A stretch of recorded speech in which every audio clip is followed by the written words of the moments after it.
कुंठ खजाना, सड़े गले ना होय पुराना। जो देते हैं उसका कई गुना वापस मिलता है। जैसे एक राजा रानी थे, जंगल से जा रहे थे। स्वामी जी महाराज इस कहानी को सुनाया करते थे। एक राजा रानी जंगल से जा रहे थे। एक महात्मा जी धूल मिट्टी लेकर के आसमान की तरफ फेंक रहे थे। तो रानी ने कहा राजा से, महात्मा जी से पूछो ये मिट्टी क्यों फेंक रहे हैं, धूल आसमान की तरफ क्यों फेंक रहे। राजा रानी गए, महात्मा जी से कहा कि महात्मा जी आप ये धूल मिट्टी आसमान की तरफ क्यों फेंक रहे हो। तो महात्मा जी कहने लगे 10,000 रुपए में स्वर्ग में महल बनवा लो। तो स्वर्ग में महल बनवा लो। राजा चुप हो गए। रानी ने 10,000 रुपया वो महात्मा जी को दे दिया। कहा हमारा महल आप स्वर्ग में बना देना। कहा ठीक है। अब राजा से रानी ने कहा कि आप भी दे दो। तो राजा कहने लगे कि अगर ये 10,000 रुपए में महल बनवा देता तो जंगल में झोपड़ी में क्यों रहता, ये अपना भी बनवा लेता। अब वो चले गए। अब रात में जब महलों में सोए तो राजा सपना देखते हैं। सपने में राजा मर जाते, मर गए और स्वर्ग गए हैं। तो वहां पर रानी के नाम का महल बना हुआ, अब राजा का नहीं है। जब राजा ने रानी के नाम का महल देखा तो राजा खुश हो गए, अपने रानी के महल की तरफ जाने लगे। वहां चौकीदार ने डंडे बरसा दिए। कहा राजा हो गए नीचे, यहाँ तो ये रानी जिसका महल है उसका नाम पड़ा, यहाँ कोई राजा रानी नहीं। अब राजा जब सो रहे हैं तो पूरा शरीर पसीने पसीने है। रानी ने कहा राजा क्या बात है। बोले कुछ नहीं, सीधे जंगल की तरफ चलिए, जंगल की तरफ चलिए। अब दोनों जंगल की तरफ गए और राजा ने तुरंत 10,000 रुपए निकाले, महात्मा जी को देने लगे। तो कहा क्या करना है कि हमारा भी महल बना दो। बोले ये मुहूर्त तो कल था, आज नहीं है। तो कहा 20,000 ले लो, लाख 2 लाख ले लो।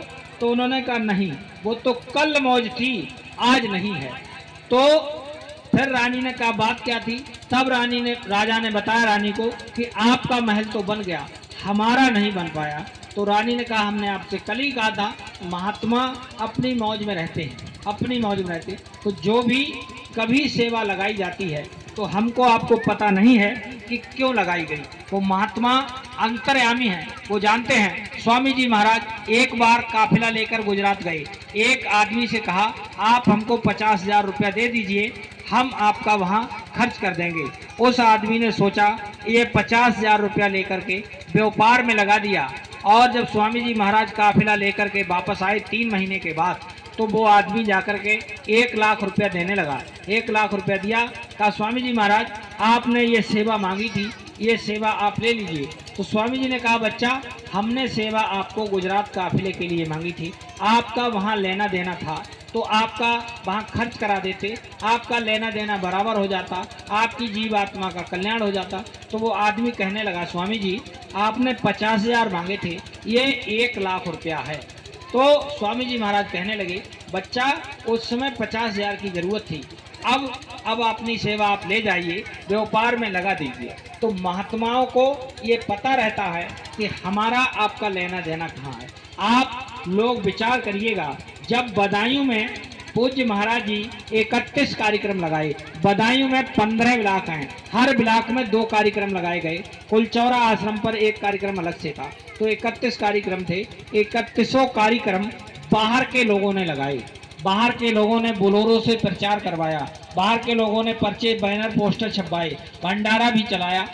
अब जब बदायूं के लिए भी बाहर कार्यक्रम मिलते हैं, पहला कार्यक्रम टोंक राजस्थान में मिला, दूसरा मध्य प्रदेश धार जिले में मिला, तीसरा आपको गोरखपुर में मिला, चौथा अभी झारखंड में मिला, पांचवा फिर अभी गोंडा में मिला, छठा आपको हरदोई में 2 मिलने वाले हैं जनवरी में। वहाँ भंडारा भी चलाएंगे और हरदोई आपसे बहुत ही नज़दीक है क्योंकि इधर को ही मिलेंगे, इस साइड ही मिलेंगे बदायूं तरफ। तो आप लोग आएंगे तो वहाँ आप लोग आकर के 2-1 दिन रुकिएगा, ज़्यादा समय नहीं है तो, क्योंकि वैसे हम लोग 8-10 दिन रहेंगे वहाँ पर।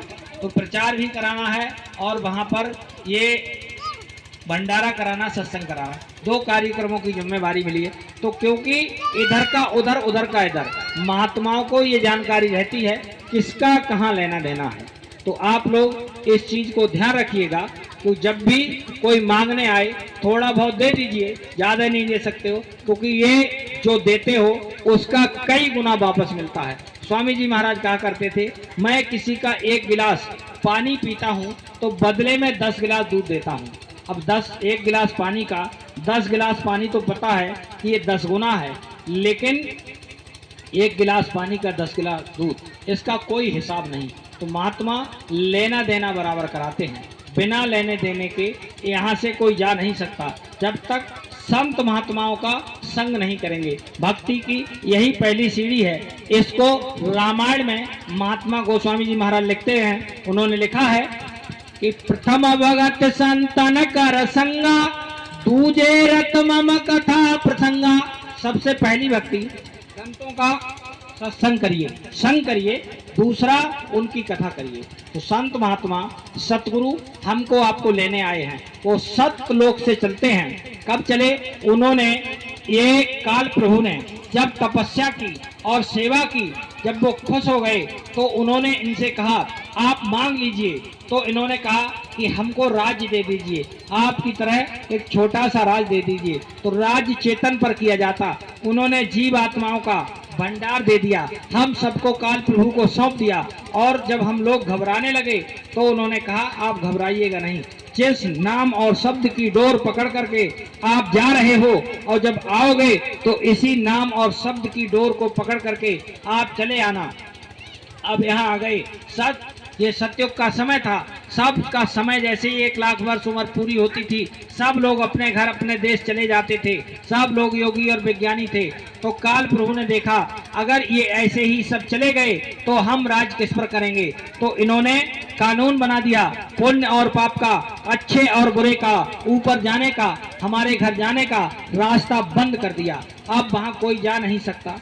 अब ये सत्य पुरुष भगवान ने देखा कि ये तो फंस गए, काल ने इनके साथ धोखा कर दिया, अब यहाँ से जा नहीं सकते। तो उन्होंने ये मनुष्य शरीर बनाया, क्योंकि ये जो जीव आत्मा के सच्चे पिता सत्य पुरुष ही हैं। इस शरीर के पिता तो बदलते रहते हैं, वो बदल जाते हैं, लेकिन जीव आत्मा के पिता वो सत्य पुरुष भगवान है। हमारा बच्चा अगर कोई कांटों में फंस जाए, माँ बाप को बड़ा दर्द होता है, तो ऐसे ही उनके लिए हमारा दर्द है, हम उनके बच्चे हैं। तो उन्होंने मनुष्य शरीर बनाया। अब वो हमको आपको लेने आए हैं, हमको लेने आए हैं, और हम अगर उनकी बात को मान लेंगे तो हमको वो ले जाएंगे, नहीं मानेंगे तो नहीं ले जाएंगे। तब ये जीव आत्माएं उनसे प्रश्न करती हैं कि आप कौन हो, कहाँ से आए हो और क्यों आए हो। तो उन्होंने बताया कि आप पहले चले आए, काल करी हम सेवा भारी, सेवा से हम कछु न विचारी। जब उन्होंने मांगा हमने सौंप दिया। तब उन्होंने कहा, बताया कि हम आए वह देश से जहां तुम्हारा धाम, और तुमको घर पहुंचाना एक हमारा काम। अब ये जीव आत्माएं कहती हैं फिर आपने पहले क्यों दिया, अब आप लेने आ गए। तो उन्होंने कहा आप यहाँ से निकल नहीं सकते, अपने दम पर निकल नहीं सकते। जब हमने देख लिया आप निकल नहीं पाओगे। काटे जा रहे मुर्गा बनाकर, काटे जा रहे बकरा बनाकर, मुर्गी बनाकर, तो हम आपको लेने आए। आपको परेशानी और दुख में देखा। तो वो लिखते हैं, उन्होंने बताया कि दुख में तुमको देखा जब ही, और दया उठी हम आए तब ही। हम तुमको दुख में देख लिया तो हम आपको लेने आए हैं। अब आप हमारी बात मानो तो हम आपको ले चलें, लेकिन जो जो बात मानेंगे उनकी जीव आत्माओं को ले जाएंगे, नहीं मानेंगे तो यहीं रह जाने के।